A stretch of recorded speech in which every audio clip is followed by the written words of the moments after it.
Okay, I think we're ready to introduce our final feature of tonight.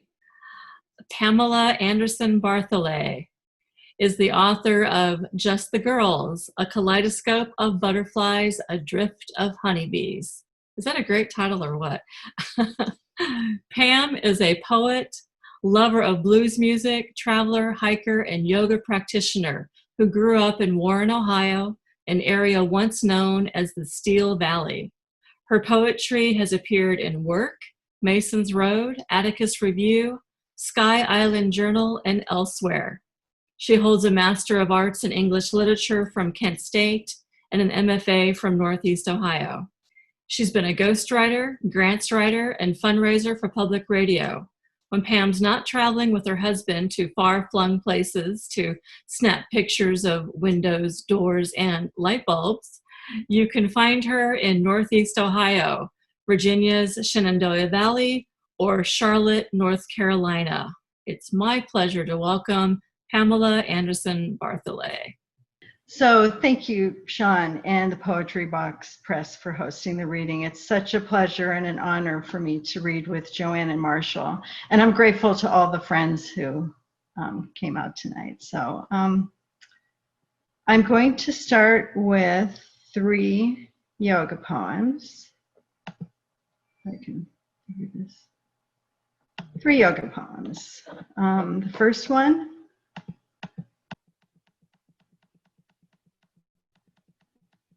call Jesus into the room. 30 minutes into hot yoga, someone groans, Jesus, and he shambles into the studio with a mat tucked under one arm and an eco-friendly water bottle dangling from his index finger. His hair twists into a thick top knot, and his bare feet, disturbingly pale and blue-veined, slap against the floor as he unravels his mat and stretches. It must be 100 degrees inside, a sweltering hotbed of cheetahs, crows, warriors, and mountain climbers, with Jesus being the real standout. He rises into a column as vertical as wood smoke before folding like a deck chair into down dog. When he flips into a one-arm handstand, everyone suppresses the urge to applaud. No one is bold enough to invoke God.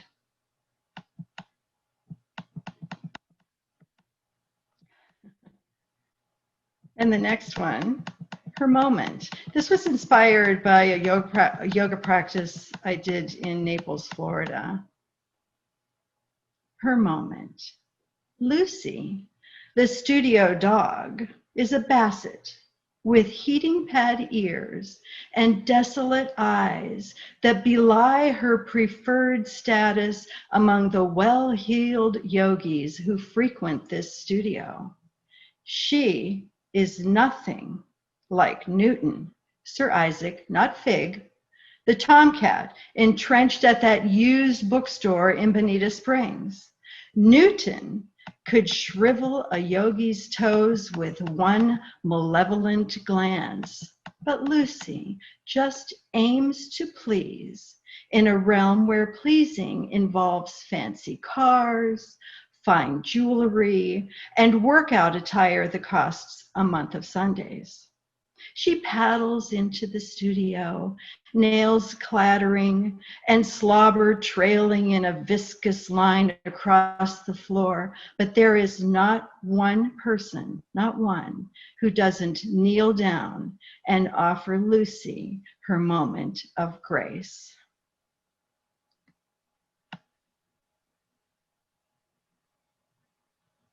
The third yoga poem, The Salt Marsh, was inspired by Quiet Mind Studio, and I dedicated it to Lee and Linda at the Quiet Mind Studio in Wellfleet, Massachusetts.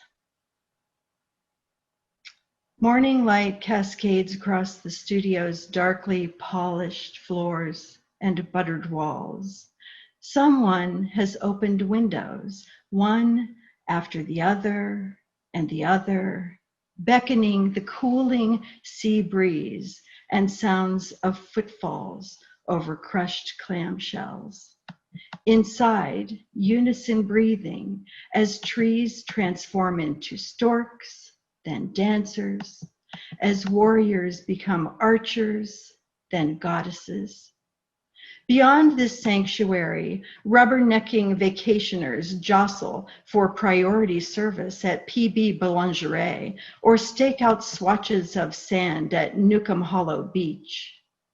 The lobsterman sings his ditty, and fiddlers, making the most of low tide, wave oversized claws or shamble sideways before scuttling indiscriminately into random mudflat tunnels. The salt marsh spackles with pale green spines as it rises, an old man heaving out of his easy chair.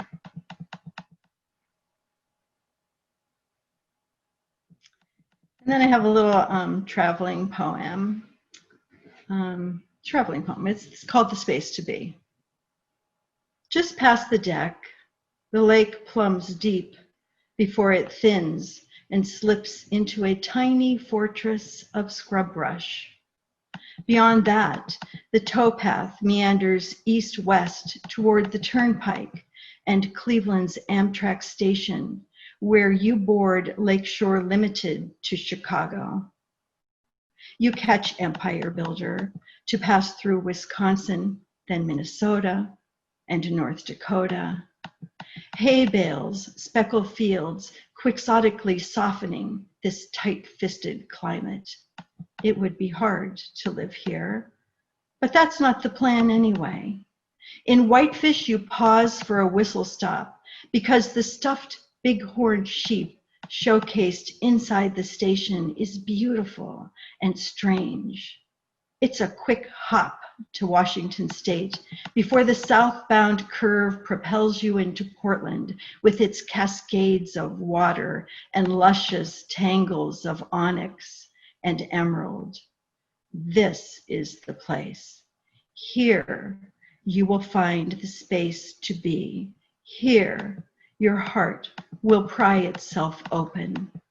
It is brave to pull back the covers of a heart as you have, to slip silently past the lake beyond the deck.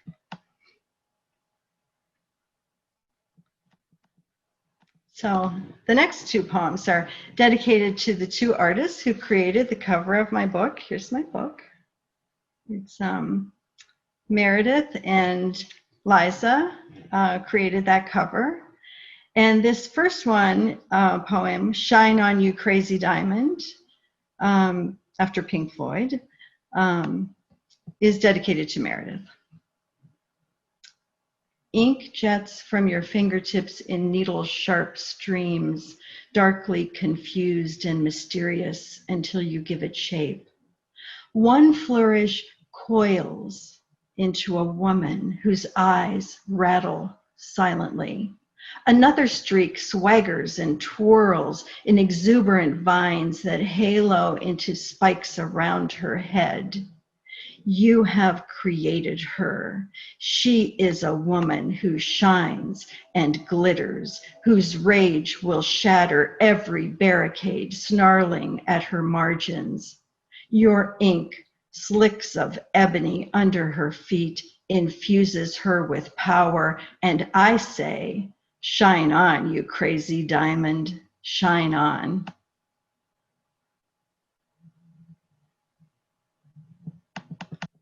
And then a Kaleidoscope of Butterflies, a Drift of Honeybees for Liza. Your garden schematic is magnificent. Cross-hatching and penciled boundaries invade pages like a murmuration of starlings. You have filled multiple journals, one for each crop since you were 17. This year is your best year, on and off paper. Tomatoes snuggle with basil, catnip and cucumbers caress butter beans. Multicolored carrots cheerily burrow near peppers, but fennel, who hates everyone, sulks in a pot by himself.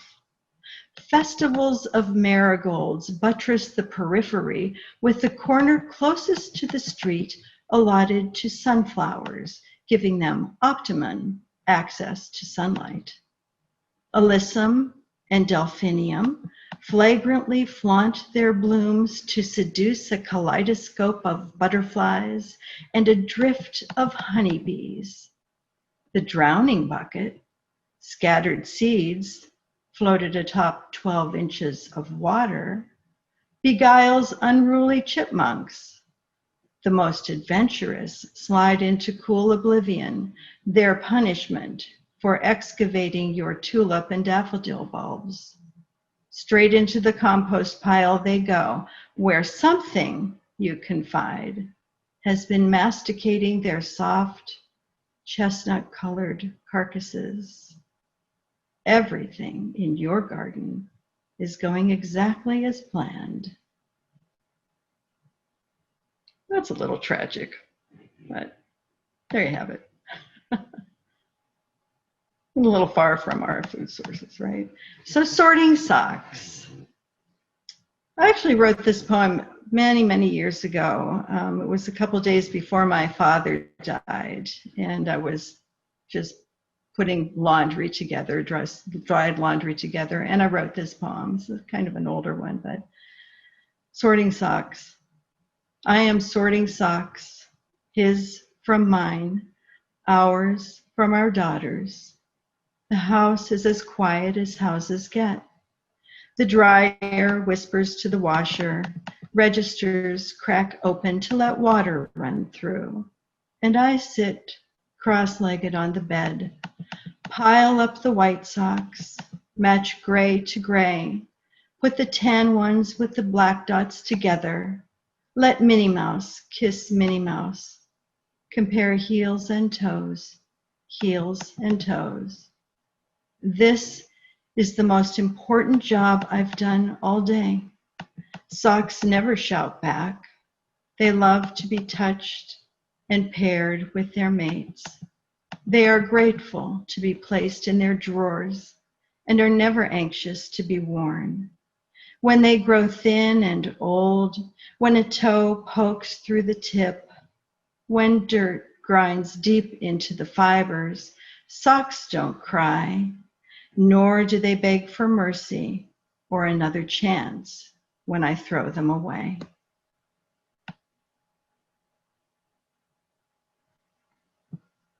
I'm just going to read two more. This one is the title poem, Just the Girls. So, just the girls. Invite just the girls to my funeral, my daughter and my dead sister's son's wife, my other sister and her two girls, her granddaughter too. Don't forget my daughter-in-law and my gay nephew who, truth be told, always has been one of us. Invite every one of my girlfriends, those living on the far coast and the ones from town. The cancer survivors, MS sufferers, diabetics, and heart attack victims, the tall ones and the short, plump and rail thin, gimpy-kneed, hip replacement, bad-backed women, include them all. Dance and sing at my funeral. Play instruments, tambourines, guitars, maybe a flute, definitely drums. Shake the rain stick with vigor. Spill out red wine and mimosas, Bloody Marys, hot and spicy, and a queen's table of food. Hand pies and pizza, pasta and pancakes with real maple syrup and Kerrygold butter, green and black olives, no pits, and expensive cheeses, chocolate cake, key lime pie, and full fat ice cream. Forget about calories and carbs, no dieting at my funeral. No tears either. Only laughter and silly games. If you have a horse whose name is the last thing you ate, what is her name? Ice Cube. If your last text is the title of your memoir, what is it? I love you too. No corpse at my funeral, leveraging my green burial option. But digital photos cycle every 10 seconds, showing only the most attractive me. I pose wearing a hat at favorite vacation spots, New Orleans, Montreal and Reykjavik, Prague and San Francisco, Anna Maria Island and Savannah. Images mask my disappointments and anguished nights. They erase battles that brought me to my knees and moments that broke my heart, but ultimately not my spirit. In every picture, I appear happy, carefree. The girls gathered at my funeral will never divulge my lapses in judgment or wild-eyed indiscretions. They will wrap their lovely, warm arms around the memory of me, cradling my secrets with their own. And the last one I'll read. Oh, I just lost the Zoom. Oh, here we go. Sorry, I just lost it. Okay. The last one I'll read is from a new group I'm working on with Al Bartholet. It's a group of blues-based poems, and this one is dedicated to ZZ Top, and it's called Blue Jean Blues. The coronavirus runs amok, decimating Chinese and Italians, and now us. It seeps through porous boundaries of hospitals and ERs, causing inexplicable runs on hand sanitizer and toilet paper. But I fixate on Billy Gibbons live on my TV screen and singing about his baby who slides into his room to swipe his 20-year-old blue jeans. He's improvising, and so am I, creating enhanced versions of my familiar self, ignoring the trumped down reality of danger, warnings about staring into the sun, or elbow bumping strangers on Charlotte's Blue Line. I am anesthetized by Billy's custom-made guitar, blood red and glossy, and the way his black jacket sparks with tiny flickers of starlight. His chest-length beard refuses to tangle with the strings, but his toes run rampant, just like the virus, tapping out the rhythm to keep time. These Texas boys are frolicking on that stage, under those lights, in front of that crowd. They don't know what's with us tonight. Wuhan wet markets, one quick fatal jump from animal to human, borders closed too late, the lack of supplies and ventilators. No, it's just a fandango of good fun. The blues played without feeling blue or bamboozled by the unknown, wailing on those strings and singing at the top of our lungs. Thanks again, Shawn, for hosting this. Thank you.